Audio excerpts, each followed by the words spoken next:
Okay, so I'm just about to settle on an apartment up in Surfers Paradise. And the vendor's come back to me. It's a fully furnished apartment and it's already rented out.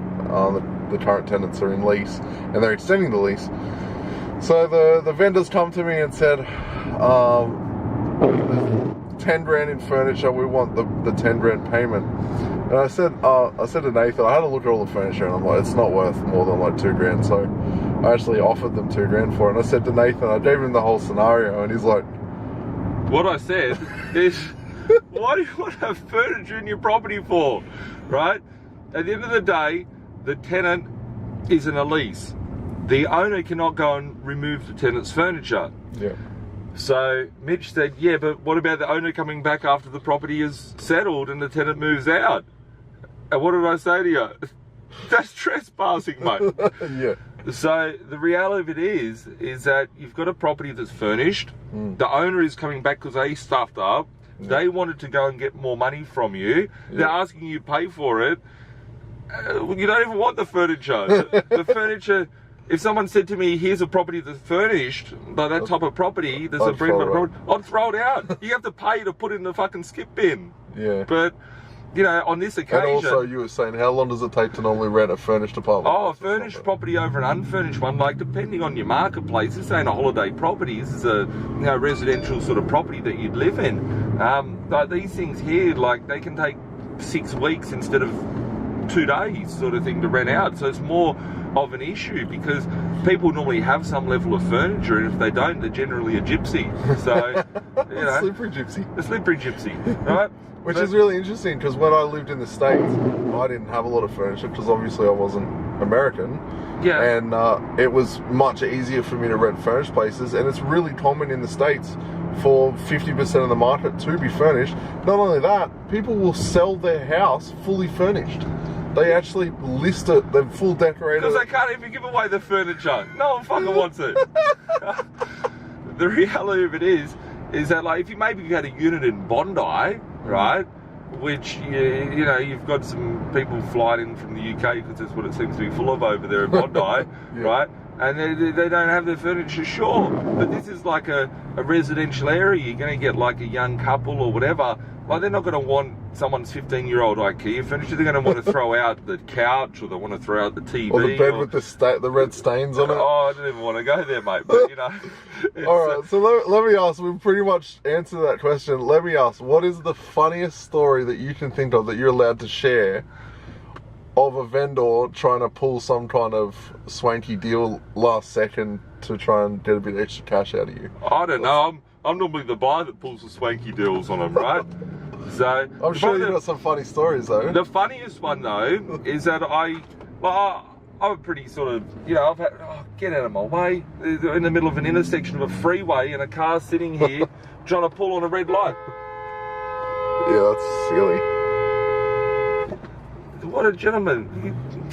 What an idiot. Oh, look, they're in the middle of the intersection. Red light. Red light. Yeah, with it. Where were we? As we were. No, so the reality of it is that I can't really think of like there's been lots of scenarios. Like I've been a part of over 10,000 property purchases for clients and myself, and I've seen lots of silly stuff.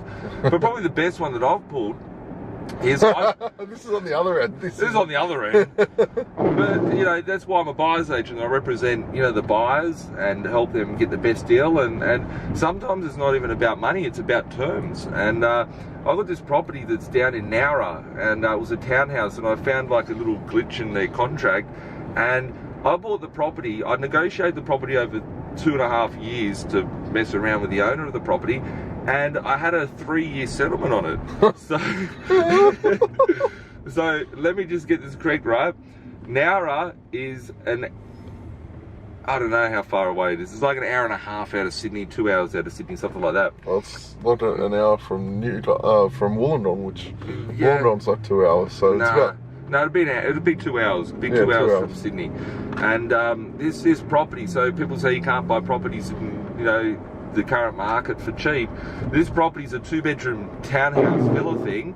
I picked this thing up, I negotiated it, I think in about 2009, I started negotiating on it, and I settled on it in about 2015. So 2 years ago, I settled on a property that I bought for $93,331,000 or something. So about 95 grand, let's call it. So I bought a property in 2015, 2 hours from Sydney, for $95,000. It's the deal of how I put it together. That property, century. I'm in the process. It was a shit property. Like, don't get me wrong. Like, it was like Run down. by the time I settled, Did that furniture? Oh no, yeah, lice and whatever else you could find. Oh, lovely. But stains on the bed. If they didn't even sleep on a bed. Oh, but wow. with it, this property, I settled on it for 95 odd grand. I've just put it on the market. I'm going through a phase, as I was saying beforehand on the video. I'm picking up land and doing stuff like that, and it's a time where I'm just going to flick a few properties off. I've just put the property on for 270,000. So, I've tripled the money in a market where people think you can't make money. And, they're the sort of deals that I do for my clients as well. Like, don't ask me to come and get your property for $90,000 today or whatever, but you gotta be realistic. Yeah, like, the cheapest properties I've bought for clients, like, I think I bought one for you at 1.2, mentioned 25,000 or something. 25,000 I flipped for, I think, 55 a year later. Yeah. So, you can pick up cheap stock, but it's not how you build a sustainable property portfolio. The sustainable property portfolio is based on, certain properties that you buy and hold. But this thing here, and it's a good story. There's 3 of them. There was 3 of them that I picked up, and they're all attached together. And I said, look, you've signed a contract with us, but you've stuffed up with your contract. You need to go and subdivide the property for us, right? So they had to subdivide it, and at their cost. They wanted us to pay, and I was happy to pay, like, I think it was about 12 or 15,000 each property, so it would have brought the total cost up to like 110 or something. Yeah. But I made him pay. I didn't pay a cent either. So that's cool. And then I put 2 clients on it. So me and 2 clients bought a property each for 95,000, and took like 5 years to settle the thing. So I've with $1,000 down. Yeah, but it's probably more than that. But I've played lots of those games, and most of my properties that I buy for myself personally, I put on like 6-month settlements or something, because it takes me forever to get financed nowadays. It's a joke, but vendors don't like it. But I'm not the vendor. But I mean, it all comes down to negotiation. If a buyer's got something listed, seller's got something listed for 195,000. And you're willing to pay like 200,000 and delay it for 12 months or 24 months, and they're happy with that. Yeah. I mean, it all just comes down to where people are at. And everyone's got a need, and everyone's got a goal of what they're doing. And some vendors out there that I've found over the years, they might not be fully negotiable on their price, right? Where I'm paying in the day, like, I'll throw an offer out there, I'll go, look, this offer, I'll be silly, like, I'm always silly with my offers. Don't get me wrong there, but when that's straight Gumtree lowballing. Yeah, pretty much, yeah. I'm sure we've all experienced that once or twice. But what I do is, like, when they come back with a counter offer, if I'm happy to accept the counter offer, that's cool, but if they're just a little bit higher, sometimes I'll throw out like a stupid term, but I know where the property market's going. So let's picture this, right? If I'm buying a property with a 12-month settlement, and I know that the Sydney market's going up, I can see the trends, I can see the value there, I can see, how the market's tracking. I know that property is going to go up by, 50 grand in the next 12 months. I'll pay them the extra 2 grand that they want or whatever, and I don't have to come up with the deposit, I don't have to come up with the funds, I don't have to do anything for another 12 months. It's going to save me on holding costs, it's going to save me on everything. So I'll look at and factor that into the deal as well, and I go, look, this person here is going to be the surrogate parent for this property for the next 12 months, and until I take ownership of it. So it all comes down to structuring the deal.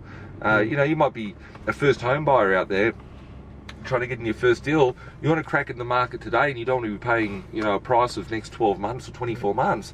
So it might take you a 7-year settlement's probably not ideal for that scenario. Oh, it depends. You want to be in there by Christmas, it's not. But it might take you an extra 6 months or 12 months to save up the deposit, and you don't want to let the market run away. So that period of time you put down the deposit, you know that you've got to work hard and get the money and save it up over the next 6 to 12 months. But it's controlling that deal in today's market, picking it up at today's price, but in the tomorrow's dollars. So let inflation go ahead and work for you. So very, very useful tips, and it all came out of someone trying to squeeze some money out of something that's actually not really worth any money to a property investor. So thanks again, Nath. That's right. Just Really saved you appreciate it. $200 on the skip bin for throwing that shit out, plus what you would have paid for it. So plus whatever I would have had to find in throwing it out, which is always the fun bit. plus the doctor's bills, yeah. And the shots afterwards. That's it, mate. All right, guys. I'll sign that off. Another great tip from old mate Nath. And if you have any questions or comments, please post them below. Like, subscribe, share, and I've put some info for how to connect with Nathan on social media. Whoa. Well, that's interesting. I've never been on one of those. This is like a car turning circle thing, and it's just started turning. Nathan almost put the camera through the front windshield. That's very interesting. So yeah, like, comment, subscribe and share, and I'll see you in the next video.